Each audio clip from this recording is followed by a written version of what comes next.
നാം പിറന്നു വീഴുമ്പോൾ മുതൽ കണ്ണുനീർ നമ്മളോടൊപ്പം ഉള്ളതാണ്. നമ്മുടെ മനസ്സിൻ്റെ ഓരോ വികാരങ്ങളിൽ കണ്ണുനീർ നമ്മുടെ മിഴികളെ നിറയ്ക്കുന്നു. അത് സങ്കടങ്ങളാകാം, സന്തോഷങ്ങളാകാം, നിരാശകളാകാം.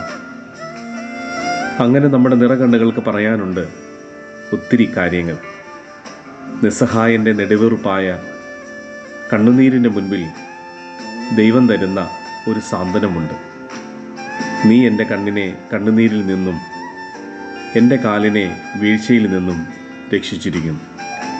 ഞാൻ ജീവനുള്ളവരുടെ ദേശത്ത് യഹോവയുടെ മുൻപാകെ നടക്കും. സങ്കീർത്തനം 116:8.